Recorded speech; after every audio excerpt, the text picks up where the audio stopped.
the national anthem.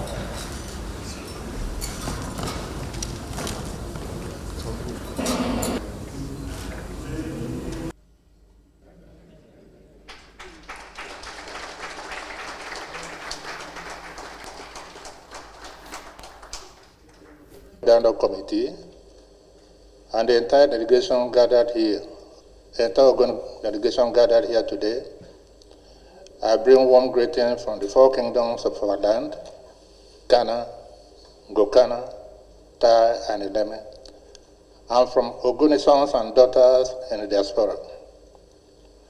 We thank you most sincerely for your unwavering commitment to a just and lasting resolutions of the Ogoni question.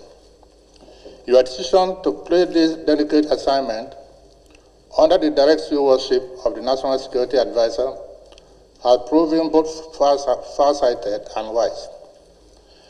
Permit me also to acknowledge publicly and appreciatively that the exemplary leadership of the National Security Advisor, Sir, his steady hand, wire diplomacy, and relentless insistence on dialogue over discord have earned the trust of our communities and restore hope that had long flickered. We extend our sincere gratitude for the recent posthumous award conferred upon Ken Sarawiwa and the other 8 members of the Ogoniland. We also thank you especially for national honor conferred on our dear son, Barrister Nedumite. This is a significant and long-awaited gesture that acknowledges their immense sacrifices in the struggle for environmental justice and human rights in the Niger Delta. It represents a vital step towards healing and reconciliation for the Ogoni people, and indeed the entire nation. However, in the spirit of true justice and comprehensive reconciliation, we humbly urge your administration to also extend similar recognition and posthumous national honors on the Ogoni 4. These leaders, Albert Badey, Edward Kobani, Samuel Orage, and Theophilus Orage, were tragically murdered in circumstances that led to the execution of the Ogoniland. Recognizing the Ogoni 4 will demonstrate a holistic commitment to acknowledging all victims of the past conflicts and a deeper understanding of the complex historical context. It will further pave the way for lasting peace, unity, and a sense of complete justice within the Ogoni nation and the broader Niger Delta region. We believe that such a comprehensive approach to recognizing all those who suffered in that dark period of our history will truly solidify the effort towards environmental restoration, justice, and a brighter future for Ogoniland. Your Excellency, on January 21st, 2025, you invited a 53-member Ogoni delegation as part of your commitment towards resolving the long-standing Ogoni crisis, and charged the delegation to embark on wide-range consultations with the Ogoni people and on the reconciliation process. Following the directive, the delegation held a follow-up meeting with the National Security Advisor, Madam Nuhu Ribadu, during which 4 of us were appointed a team of facilitators to lead and coordinate the consultation process. The facilitator gathered with the delegation constituted at the Ogoni Dialogue Committee, embarked on a most exhaustive and extensive consultation with Ogoni communities across the 4 local government areas and diaspora in keeping with your mandate. The result of that effort, the Ogoni Consultation Report, Pathways to Reconciliation, Remediation, and renewed production was formally transmitted to the National Security Advisor on the 30th April 2025. Today, with deep humility and a sense of historic responsibility, we present that report to Your Excellency through the NSA, completing that cycle of accountability you designed. What were the key findings of our consultation? The consultation revealed an unmistakable, overwhelming consensus of our people's readiness for the resumption of responsible oil production in Ogoni. They view renewed activity not as a return to the injustice of the past, but as an opportunity to reset relationships, accelerate remediations, and unlock economic inclusions. This consensus, Mr. President, is neither coerced nor conditional on empty promises. It is anchored on two pillars: equitable participation and credible confidence-building measures. We are grateful that even while consultations were ongoing, you approved early action that now speak louder than any pledge. These steps have begun to bridge decades of distrust. We thank you, sir. And we thank the implementing MDAs for their speed. We thank you also, Your Excellency, for constituting the Governing Council and Administrative Structure of the Federal University of Environment and Technology in Ogoniland. Thank you also for appointing me as the Pro-Chancellor. Our request. Your Excellency, report before you set out detailed proposal and request. In the interest of time, I have not set them out there, but will respectfully seek your presidential directives to relevant agencies to complete the implementation of the agreed outstanding confidence-building measures and follow through the processes to positively respond to requests and report being presented. Repositioning HYPREP. Mr. President, we wish to acknowledge and commend your recent reconstitution of the Governing Council and Board of Trustees of HYPREP, which signal your commitment to reinvigorate this crucial intervention. However, as we stand at the rare convergence of environmental remediation and resumption, we respectfully urge that HYPREP be positioned to work in close synergy with the ongoing Ogoni dialogue process. The nexus between environmental remediation and redemption of oil production is undeniable. Both are central to rebuilding trust and restoring livelihoods in Ogoniland. Many of the key demands from our consultation overlap with HYPREP's projected activities. A coordinated approach will therefore ensure alignment, avoid duplication, save resources, and deliver maximum impact to our people. We believe that bringing HYPREP into this synergy framework under the guidance of the dialogue process will transform it into a true engine of confidence building and sustainable development. Mr. President, posterity will judge all of us by how boldly we see this moment. On behalf of the Ogoni people, I pledge our peaceful cooperation, our productive labor, and our watchful guardianship of the land we share with the nation. Together, with your leadership, the NSA coordination, and God guidance, we can transform one fractured landscape into a model of reconciliation, remediation, and responsible resource development. Thank you, Your Excellency.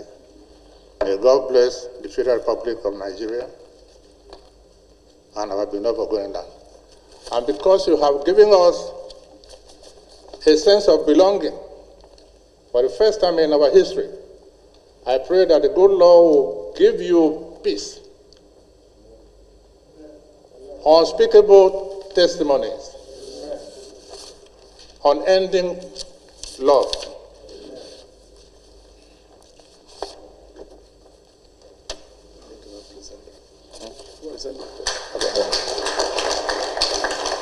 Gentlemen of the press, let me first of all thank the Dialogue Committee for doing a wonderful job. You are aware that I've been away from the past 6 months, and within this period, a lot of good jobs were going on behind the scene. When I came in on the 19th, the committee did inform me of this meeting and also gave me a brief. I wish to thank Mr. President, first of all, for keeping to the terms of his promise. He assured us when we met here the first time that there will be immediate establishment of trust, what we call confidence building. One of those things has to do with the East-West Road. And I can say here boldly that the good work that the Minister of Work is doing is visible. We can drive through Eleme Junction to One. Now, fine, the road is not completely done, but the man-hour spent is less compared to the kind of terrible situation we had at that time. I think our people are happy with that.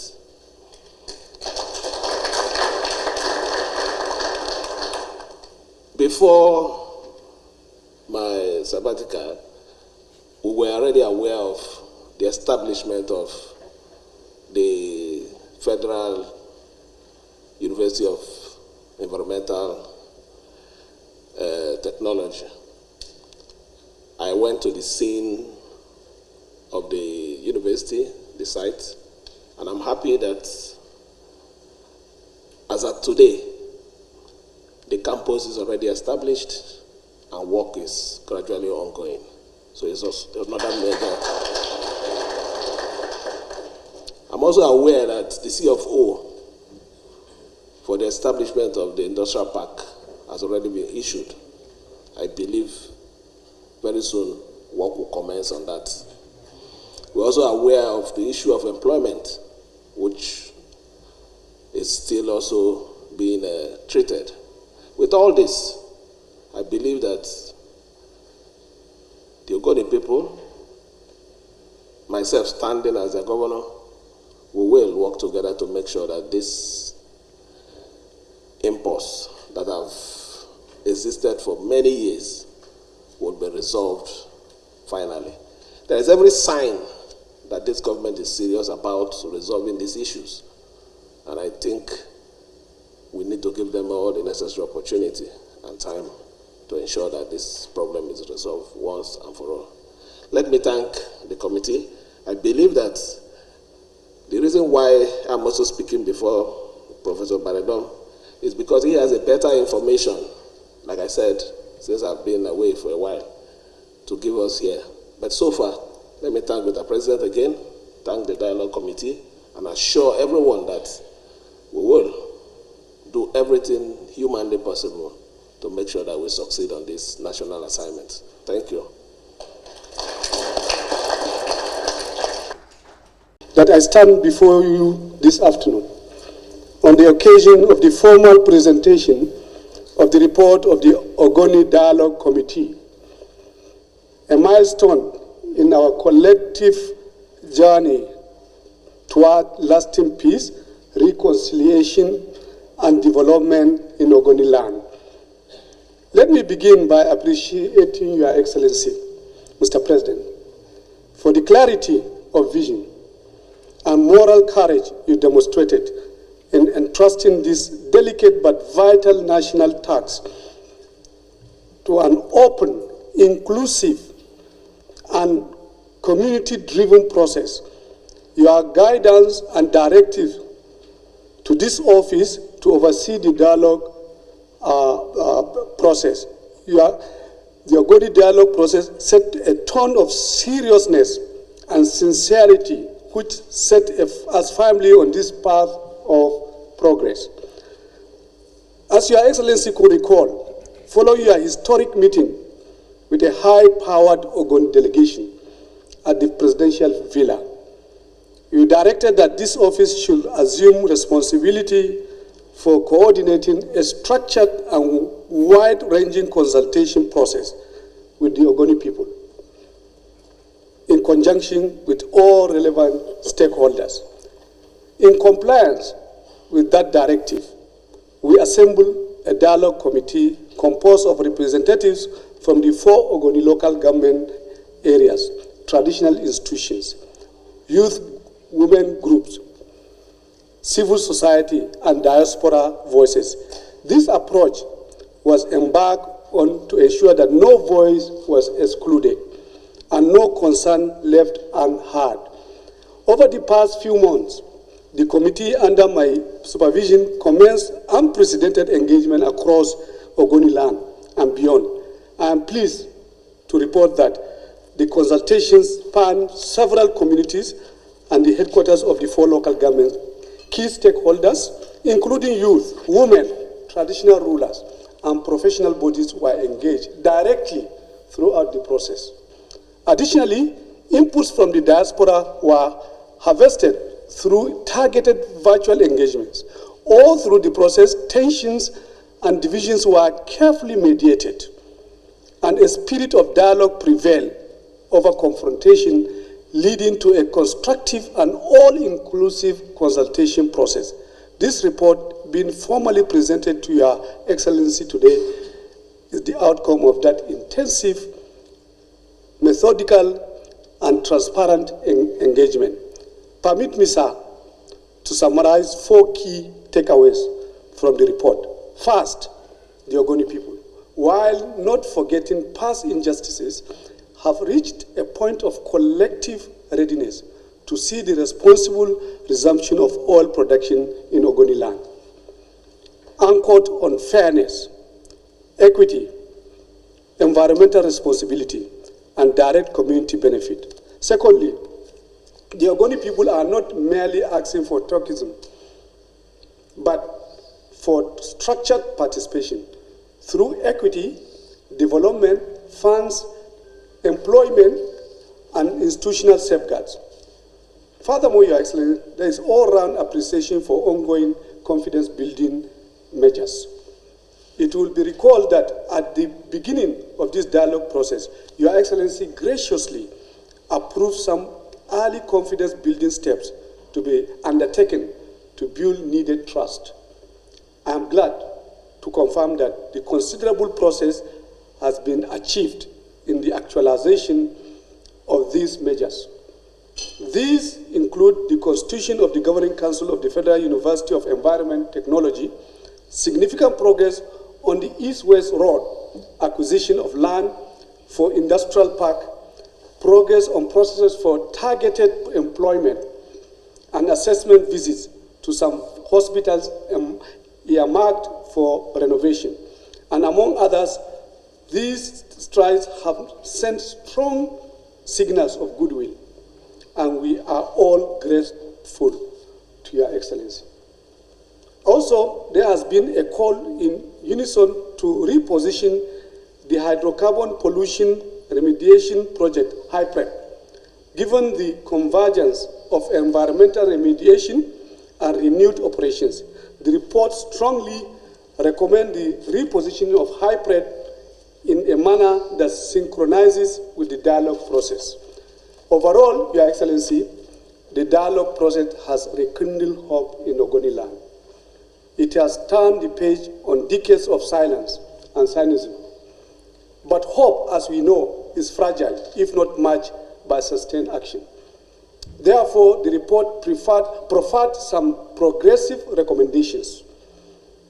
This encompasses Your Excellency's directive to the relevant stakeholders to act swiftly on outstanding confidence-building measures, notably the constitution of the Implementation Task Force comprising the members of the Ogoni community, the NMPCL, and its partners and relevant MDS, coordinated by the Office of the National Security Advisor.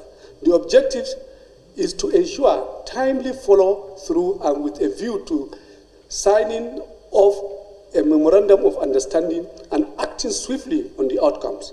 Additionally, Your Excellency, the report provides public reaffirmation of your administration's commitment to peaceful resource development in Ogoni as a model and blueprint for progress. Permit me, sir, to commend in the strongest terms the Ogoni Dialogue Committee, the traditional rulers, youth, women representatives, and indeed the entire Ogoni delegation. They have been wonderful. Their efforts have shown maturity, vision, and unity in approaching this process, not as a contest of grievances, but as a search for solutions. Mr. President, what we are witnessing today is not just the submission of a report. It is the offering of a renewed covenant between a people and their country. It is now left for us to collectively ensure that the sacrifices made and the hopes expressed are not betrayed. With your leadership, sir, I have no doubt that we can continue seamlessly and effectively on this path of progress. Thank you, Your Excellency. Thank you for giving us that chance and opportunity. May God bless the Federal Republic of Nigeria.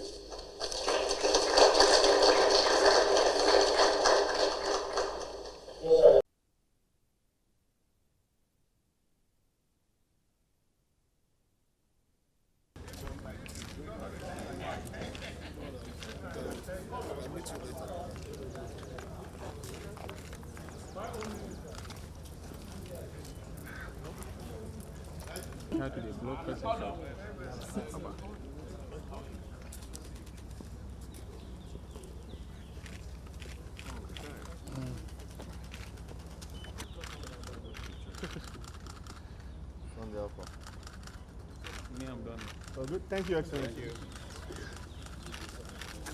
I got it.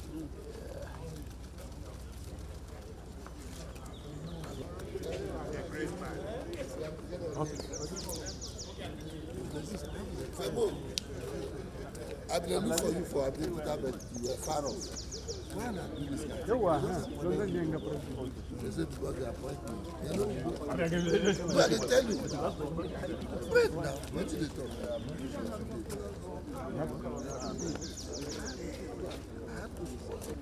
Thank you.